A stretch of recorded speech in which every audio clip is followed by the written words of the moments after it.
Bonjour, aujourd'hui on se penche sur un rapport absolument passionnant de l'Union africaine et de l'OCDE, un rapport qui esquisse un futur audacieux pour le continent africain, un futur qui serait entièrement redessiné par les infrastructures. Pour commencer, il y a un seul chiffre qu'il faut avoir en tête. 155 milliards de dollars. C'est la somme, l'investissement annuel que le rapport juge nécessaire pour vraiment enclencher une transformation économique à l'échelle de tout le continent. Alors la question est posée et elle est immense. Qu'est-ce qu'on pourrait accomplir concrètement avec une telle somme chaque année? Ce n'est pas juste une question d'argent, c'est une question de vision. Allez, on plonge dans les détails pour le découvrir. Voici notre feuille de route pour comprendre tout ça. On va d'abord regarder l'opportunité incroyable que ça représente. Puis, on analysera le fameux déficit de financement. On verra ensuite les obstacles et bien sûr les solutions pour avancer, où investir en priorité, et enfin le rôle absolument central de la bonne gouvernance. D'accord. Commençons par le potentiel. Qu'est-ce que ces 555 milliards de dollars représentent vraiment? Il faut voir ça comme un levier de croissance comme on en a rarement vu. Et l'ampleur de cette transformation, elle donne le vertige. Si on atteint ce niveau d'investissement, on pourrait plus que doubler le PIB du continent d'ici 2040. On parle d'ajouter près de 2830 milliards de dollars à l'économie. Ça catapulterait la croissance bien au-delà des objectifs de l'agenda 2063, avec en moyenne 4,5 points de croissance en plus chaque année. C'est tout simplement colossal. Bon, entre le rêve et la réalité, il y a souvent un fossé. Et ici, c'est le cas. Il y a un grand déficit de financement qu'on doit maintenant regarder droit dans les yeux. Et ce graphique, il résume parfaitement le problème. D'un côté, le besoin, 155 milliards de dollars par an. De l'autre, ce qui a été réellement dépensé en moyenne ces dernières années, à peine 83 milliards. Le calcul est rapide, il manque presque la moitié des fonds, chaque année. Alors, d'où vient l'argent qui est investi aujourd'hui? On voit que c'est partagé presque équitablement entre les bailleurs de fonds internationaux et les gouvernements africains eux-mêmes. Mais le chiffre qui saute vraiment aux yeux, c'est celui-là, le secteur privé. À peine 11%.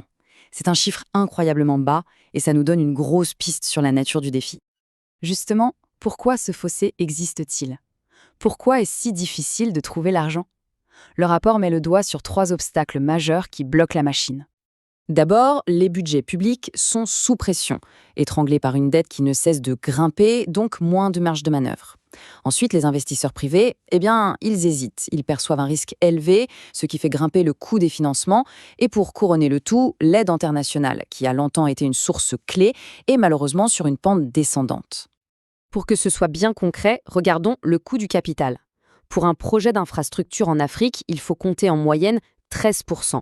Le même type de projet dans un pays de l'OCDE, c'est seulement 8%. Cette différence de 5 points, c'est énorme. Ça rend les projets africains bien moins attractifs pour les investisseurs et beaucoup plus difficiles à rentabiliser. Mais face à ces défis, le rapport ne fait pas que constater les problèmes. Au contraire, il propose une feuille de route très stratégique, très pragmatique, pour enfin combler ce déficit. La stratégie, elle tient en 3 grands piliers. 1. Aider les États africains à améliorer leurs propres finances publiques. 2. Créer un environnement qui va enfin attirer massivement les investissements privés. Et 3. Il faut absolument redynamiser la coopération internationale. Alors, comment on les trouve concrètement, ces 72 milliards qui manquent? Ce tableau nous donne la répartition. La plus grosse part, 51 milliards, pourrait venir des gouvernements africains eux-mêmes, en optimisant les impôts et en gérant mieux leurs dettes. Le secteur privé pourrait ajouter 8 milliards si le risque perçu baisse, et les bailleurs de fonds pourraient apporter 10 milliards de plus.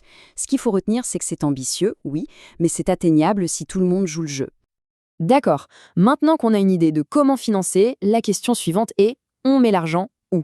Où est-ce qu'on investit pour avoir un impact maximum? Pas seulement pour l'économie, mais aussi pour les gens et pour la planète. Le rapport est très clair sur les priorités. Pour vraiment accélérer les choses, il faut miser sur les routes qui représentent presque un tiers des besoins.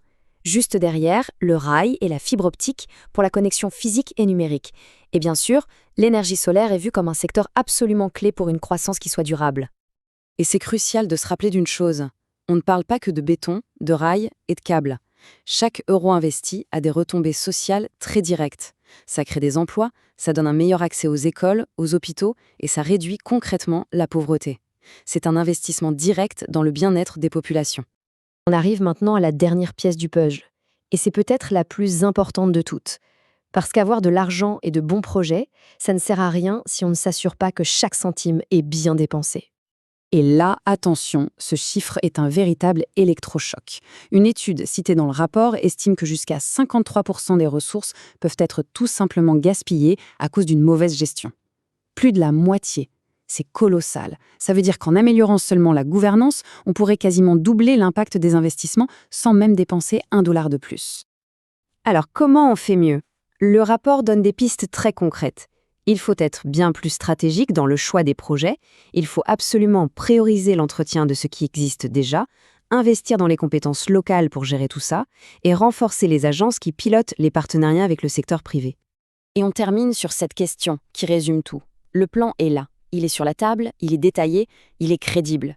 Les bénéfices pour l'Afrique, et d'ailleurs pour le monde entier, sont immenses. La seule question qui reste, c'est: est-ce que le monde va aider à le construire? Une réflexion qui, espérons-le, fera son chemin. Merci d'avoir suivi cette analyse